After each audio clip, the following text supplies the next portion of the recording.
Les fouilles révèlent souvent des objets du quotidien comme des canalisations d'évacuation ou des pierres, mais elles révèlent parfois des surprises extraordinaires. Imaginez la surprise lorsqu'une excavatrice a cassé une roche et que les mineurs sont tombés sur quelque chose qui a défié toutes les attentes. Des fossiles vieux de plusieurs millions d'années aux espèces disparues dont nous n'avons trouvé qu'un seul spécimen, la Terre recèle des secrets qui n'attendent que d'être découverts. Que pourrait signifier cette découverte étonnante pour l'histoire? Numéro 1. Le 21 mars 2011 semblait être un jour comme les autres pour Shaun Fink à la mine Millennium en Alberta, au Canada. Fink, un opérateur d'équipements lourds, avait passé des années à creuser dans le sable, déterrant les restes d'un monde perdu depuis longtemps. Mais cet après-midi-là, quelque chose d'extraordinaire était sur le point de se produire. Vers 13 h, leur énorme excavatrice a heurté quelque chose de beaucoup plus dur que les roches et le sol habituel, quelque chose qui serait bientôt identifié comme un fossile étonnamment préservé d'un ancien dinosaure. Au début, il n'avait pas réalisé l'ampleur de sa découverte, mais une fois la poussière retombée, il n'y avait plus aucun doute.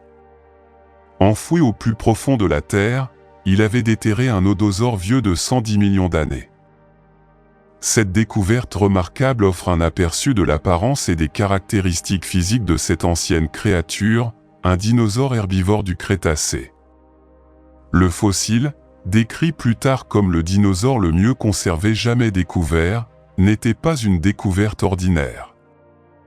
Lorsque Fink et son superviseur, Mike Gratton, ont examiné les étranges pierres brunes noyées au motif inhabituel, ils ont réalisé qu'ils regardaient une créature figée dans le temps. Des rangées de disques recouvraient les restes, faisant allusion à un dos dur et blindé avec ses épines distinctives et sa peau préservée. Ce fossile n'était pas seulement un squelette, c'était la chose la plus proche de la créature vivante qu'on puisse imaginer. L'excitation qui a suivi était incomparable à tout ce que l'équipe avait connu auparavant. En étudiant l'histoire du nodosaure, les chercheurs ont été étonnés. Cette bête, mesurant environ 18 pieds de long et pesant près de 3000 livres, ressemblait au rhinocéros de son époque, traversant d'anciennes forêts recouvertes d'une armure impénétrable. 2 épines de 20 pouces dépassaient de ses épaules pour se défendre contre les prédateurs. Mais ce qui rendait ce fossile encore plus remarquable n'était pas seulement sa taille ou son âge, mais aussi sa préservation. La créature s'était fossilisée avec sa peau, son armure et même les traces de son dernier repas intact. Numéro 2. En 1748, un groupe d'explorateurs, animé par le désir de découvrir des trésors anciens, commença des fouilles dans la région de Campanie, en Italie. Ce qu'ils ont découvert a dépassé leurs attentes les plus folles, une ville entière figée dans le temps. Ce fut la redécouverte de Pompéi, la ville romaine perdue dans l'histoire après avoir été ensevelie sous les cendres volcaniques suite à l'éruption catastrophique du Vésuve en 79 après JC. Au début, les explorateurs n'ont pas compris l'ampleur de leur découverte. En creusant plus profondément, ils ont mis au jour les restes de bâtiments, de rues et d'objets du quotidien parfaitement conservés sous des couches de décombres volcaniques depuis près de 2000 ans. Le premier aperçu de ce monde antique était étonnant, des fresques intactes ornaient les murs des maisons, des pots de fruits et des miches de pain restaient intacts, et des restes squelettiques montraient les derniers instants des habitants de la ville, rassemblés dans une tentative désespérée d'échapper au désastre. Cette redécouverte a d'abord suscité la curiosité, mais ce n'est que lorsque le site a été formellement identifié comme Pompéi en 1763, suite à la découverte d'une inscription, que toute son importance historique est devenue évidente. Pompéi n'était pas seulement un site archéologique aléatoire, c'était une fenêtre sur la vie d'une ville romaine, remarquablement préservée par la tragédie. Les maisons, les bains publics, les magasins et les amphithéâtres attendaient d'être étudiés, offrant un aperçu sans précédent de la vie quotidienne, de la culture et même des derniers instants de la population romaine antique. À mesure que la nouvelle de la découverte de Pompéi se répandait, le monde était captivé par cette ville prisonnière du temps. Le mouvement néoclassique en Europe s'est inspiré de ces découvertes, avec des artistes et des érudits fascinés par la préservation de l'art, de l'architecture et des artefacts romains.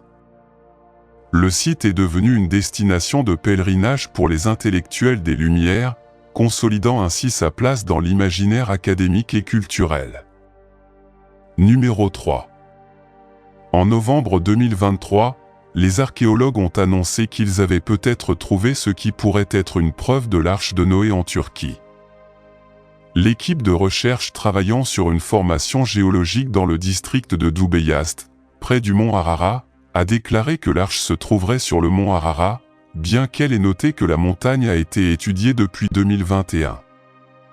Les premières découvertes suggèrent que des échantillons de roches et de sol de la formation contiennent des matières marines et des restes de coquillages, qui pourraient indiquer une activité humaine d'il y a 5000 ans. Cela coïncide avec la chronologie biblique du Grand Déluge. Cette formation géologique a longtemps intrigué les scientifiques en raison de sa taille, de sa forme et de sa ressemblance avec l'arche décrite dans la Bible. Une analyse détaillée et une mesure précise de la forme de la structure fourniront des indices importants. Mesurant 16 500 pieds et présentant une courbe distinctive, il est conforme aux dimensions de l'arche mentionnées dans les textes bibliques. Une équipe multi-universitaire de l'Université technique d'Istanbul, de l'Université Andrew et de l'Université R.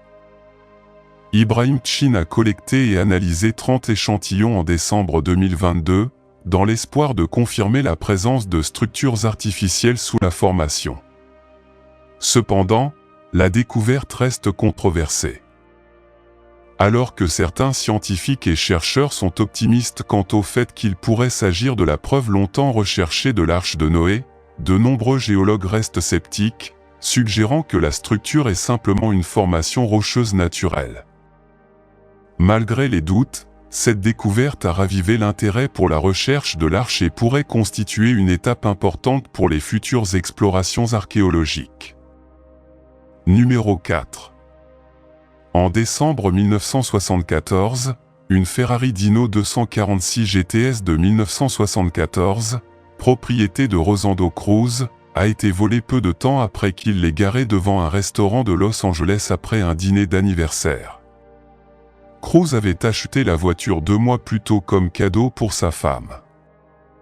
Des années plus tard, en février 1978, 2 enfants jouant dans leur jardin à Los Angeles ont accidentellement découvert la voiture enterrée. Les autorités ont été alertées et la voiture a été retrouvée, étonnamment intacte, malgré une tentative impromptue de conservation des voleurs, qui ont utilisé des bâches et des tapis, tout en laissant les fenêtres ouvertes. Initialement, on pensait que la voiture avait été enterrée par des voleurs après le vol. Cependant, l'enquête a révélé que Cruz avait conspiré avec les voleurs dans le cadre d'un stratagème frauduleux. Le plan initial était que les voleurs démantelaient la voiture pour vendre ses pièces, mais ils l'ont enterrée, prévoyant de la récupérer plus tard, même s'ils ont perdu l'emplacement exact.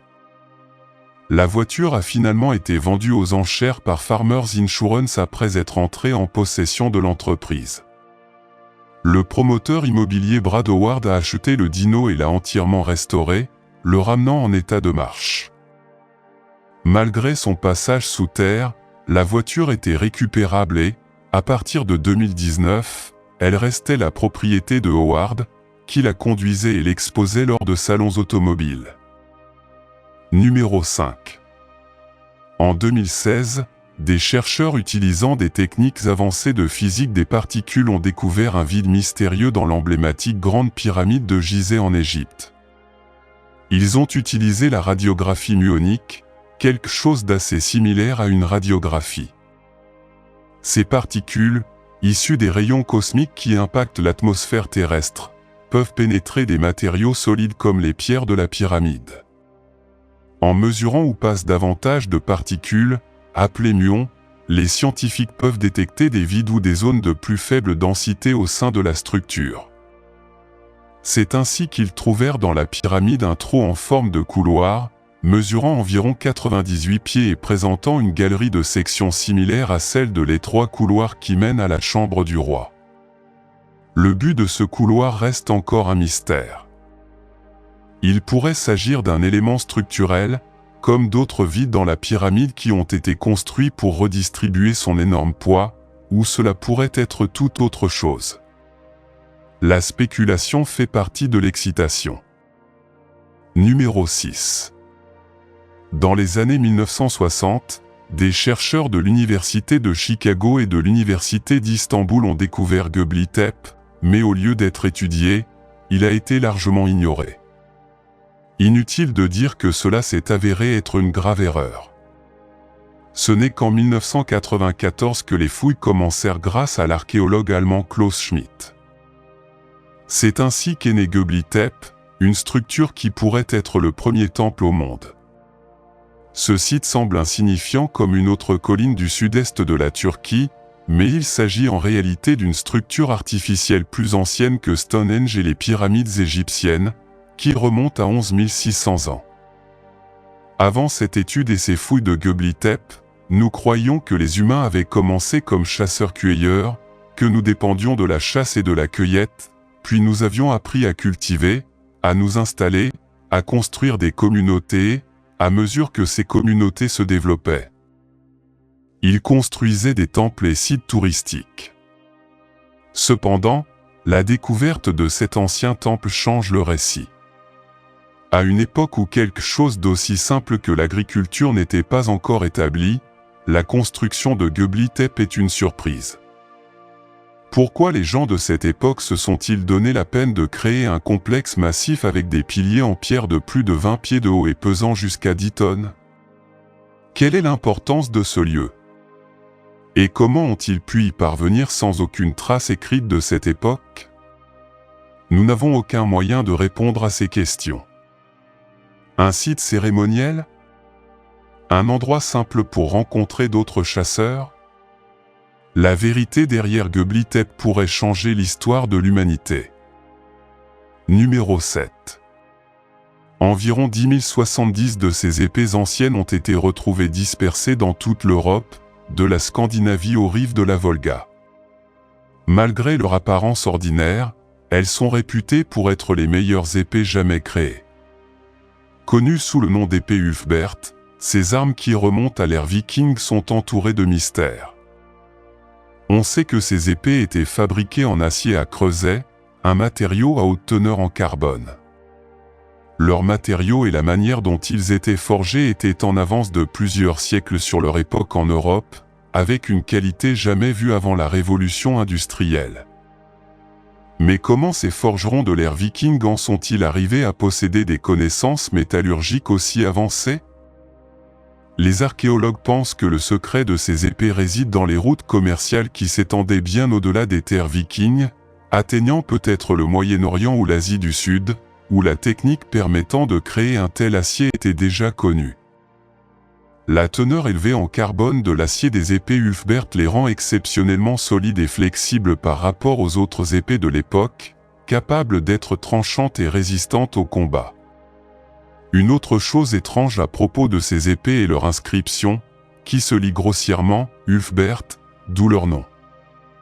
Il suggère un seul fabricant ou éventuellement un atelier portant ce nom. Cependant, les variations dans la qualité et l'authenticité des épées trouvées avec cette inscription suggèrent que si certaines étaient authentiques, d'autres étaient des imitations. Numéro 8. Le bébé mammouth laineux le plus complet. En 2022, des mineurs du Klondike, au Canada, ont découvert les restes bien conservés d'un bébé mammouth laineux. Le paléontologue Grant Zazula et son équipe ont fait cette découverte étonnante en creusant dans le pergélisol au Yukon, au Canada. Lorsqu'ils l'ont trouvé, la créature avait encore de la peau et semblait être morte récemment. Il s'agit d'une femelle dont on estime qu'elle est morte il y a environ 30 000 ans, au milieu de la période glaciaire, lorsque les mammouths vivaient aux côtés d'autres animaux comme les chevaux sauvages et les bisons géants. Le mammouth, appelé Ninchoa par les autochtones, n'avait qu'un mois lorsqu'il est mort, probablement coincé dans la boue. Cette découverte est le mammouth laineux momifié le plus complet trouvé dans la région d'Afrique du Nord et pourrait aider à mieux comprendre ces animaux disparus. Numéro 9. Il y a environ 7000 ans, le dolmen de Guadalperal a été créé. Cette formation mégalithique se compose de 144 menhirs, certains atteignant jusqu'à 6 pieds de haut, disposés dans une formation circulaire rappelant Stonehenge en Angleterre, ce qui lui vaut le même nom. En plus d'être connue sous le nom de dolmen de Guadalperal, cette formation est également connue sous le nom de Stonehenge espagnol. Bien que Stonehenge en Angleterre soit plus célèbre et emblématique, le dolmen de Guadalperal a été construit en premier. Cependant, comme Stonehenge, le but du dolmen reste un mystère. Les archéologues pensent qu'il pourrait s'agir d'un tombeau, d'un site de rituel religieux ou même d'un centre commercial en raison de son emplacement stratégique près du fleuve. La structure était si importante que ses constructeurs ont transporté des pierres de granit à des kilomètres de distance pour la créer. Mais à ce jour, nous n'en sommes pas complètement sûrs. Ce monument a été découvert et fouillé pour la première fois dans les années 1920 par l'archéologue allemand Hugo Obermeyer, mais sa signification n'a pas été entièrement comprise. En 1963, la structure mégalithique fut délibérément inondée pour construire le réservoir de Val-de-Cana. Pendant des décennies, le dolmen de Guadalperal était sous l'eau et n'était visible que par parties. Cependant, en 2019, une sécheresse a frappé l'Europe et l'Espagne a été touchée. Le dolmen de Guadalperal a pleinement émergé, suscitant un nouvel intérêt pour son étude et des demandes de déplacement pour le protéger. Cependant, déplacer un site archéologique est difficile et, à ce jour, le Stonehenge espagnol reste en place, visible uniquement lorsque les eaux se retirent. Numéro 10. En 2020, une équipe de paléontologues de l'Université Monash de Melbourne a mené des fouilles qui ont conduit à la découverte de certains des plus anciens fossiles trouvés en Australie. Une découverte surprenante et quelque peu inconvenante qui a choqué les scientifiques lorsqu'ils ont découvert un morceau d'ambre d'une composition rare. La chose la plus étonnante était que la pierre préservait les mouches qui s'accouplent, dont l'âge est estimé à environ 40 millions d'années. L'ambre est une matière remarquable capable de préserver les organismes piégés à l'intérieur. En Australie, l'ambre est considéré comme extrêmement rare, c'est pourquoi les résultats des fouilles ont été surprenants non seulement par les mouches découvertes, mais aussi par les milliers de morceaux de pierre cachés sous terre. Outre les mouches, d'autres organismes bien conservés ont été découverts dans l'ambre, ce qui permettra de mieux comprendre l'écosystème australien et d'étudier les insectes qui y vivaient il y a 40 millions d'années. Numéro 11. Cette araignée pourrait être la principale source de peur de tout arachnophobe, tant sa taille est étonnante.